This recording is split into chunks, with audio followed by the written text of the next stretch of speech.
ಎಲ್ಲರಿಗೂ ನಮಸ್ಕಾರ. ಇದು ಫ್ರೈಡೆಯ ಬ್ಲಾಗ್ ಆಗಿದೆ. ಎಲ್ಲರಿಗೂ ವರಮಹಾಲಕ್ಷ್ಮಿ ಹಬ್ಬದ ಶುಭಾಶಯಗಳು.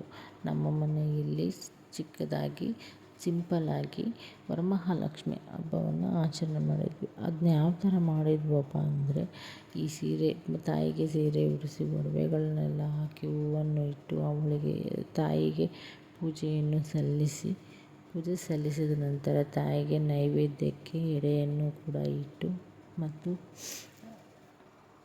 ಮುತ್ತೈದೆಯರಿಗೆ ಉಡಿ ತುಂಬುವ ವ್ಯವಸ್ಥೆಯನ್ನು ಕೂಡ ನಾವು ಮಾಡ್ಕೊಂಡಿದ್ವಿ. ಉಡಿ ಅಂದರೆ 2 ಎಲೆ ಅರಿಶಿನ, ಕುಂಕುಮ, ಬಾಳೆಹಣ್ಣು, ಉತ್ತುತ್ತೆಯನ್ನು, ಅಡಿಕೆ ಪ್ರತಿಯೊಂದನ್ನು ಇಟ್ಟು ಉಡಿ ತುಂಬಿ ಅವರಿಗೆ ಸಿಹಿ ಊಟ ಮಾಡುವಂಥ ವ್ಯವಸ್ಥೆಯನ್ನು ಕೂಡ ನಾವು ಮಾಡ್ಕೊಂಡಿದ್ವಿ.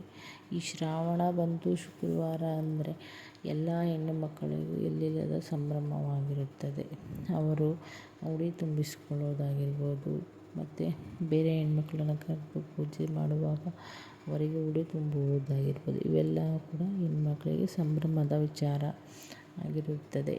ಈ ಹಬ್ಬದ ವಿಶೇಷತೆ ಏನಪ್ಪ ಅಂದರೆ, ಲಕ್ಷ್ಮೀ ಪೂಜೆಯನ್ನು ಮಾಡುವುದರಿಂದ ಸಕಲ ಐಶ್ವರ್ಯಗಳು ಕೂಡ ವೃದ್ಧಿಯಾಗುತ್ತದೆ, ಮನೆಗೆ ಶಾಂತಿ ಕೊಡುತ್ತದೆ ಅನ್ನುವ ಒಂದು ಉದ್ದೇಶವಾಗಿದೆ. ಹಾಗಾಗಿ ಮನೆಯಲ್ಲಿ ಇರುವಂತಹ ಪ್ರತಿಯೊಂದು ಹೆಣ್ಣು ಮಕ್ಕಳು ಕೂಡ ಈ ಲಕ್ಷ್ಮಿ ಹಬ್ಬವನ್ನು ಆಚರಣೆ ಮಾಡುತ್ತಾರೆ. ಇದರಿಂದ ಒಂದು ಮನೆಯ ಏಳಿಗೆ ಆಗುವುದಕ್ಕೆ ಸಾಧ್ಯವಾಗುತ್ತದೆ ಎನ್ನುವ ಒಂದು ನಂಬಿಕೆಯಾಗಿರುತ್ತದೆ.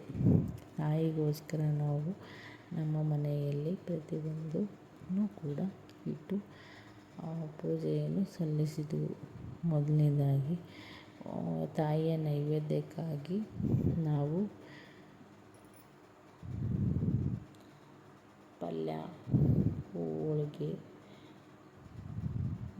ಕೋಸಂಬರಿ, ಪಾಯಸ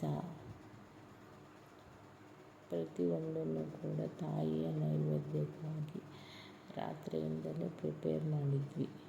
ಮತ್ತು ಪುಳಿಯೋಗರೆ ಇದನ್ನೆಲ್ಲ ದೇವರ ಮುಂದೆ ಇಟ್ಟು ಮೊದಲಿಗೆ ದೇವರ ಪೂಜೆ ಆದ ನಂತರ ಮತ್ತು ತಾಯಿಗೂ ಕೂಡ ನೈವೇದ್ಯವನ್ನು ಸಲ್ಲಿಸಿ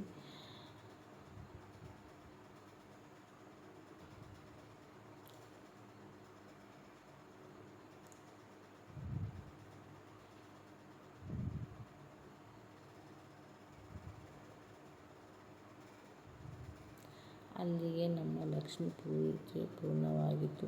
ಮುತ್ತೈದೆಯರು ತದನಂತರ ಬಂದರು. ಅವರಿಗೆ ಉಡಿಯನ್ನು ತುಂಬಿ ಅರಿಶಿನ ಕುಂಕುಮ ಕೊಟ್ಟು ಪ್ರಸಾದವನ್ನು ಸ್ವಲ್ಪ ವಿತರಣೆ ಮಾಡಿದ್ವಿ. ಅಲ್ಲಿಗೆ ನಮ್ಮ ಲಕ್ಷ್ಮೀ ಪೂಜೆ ಕಂಪ್ಲೀಟಾಗಿ ಸಂಪೂರ್ಣವಾಗಿ ಮುಗಿಯಿತು.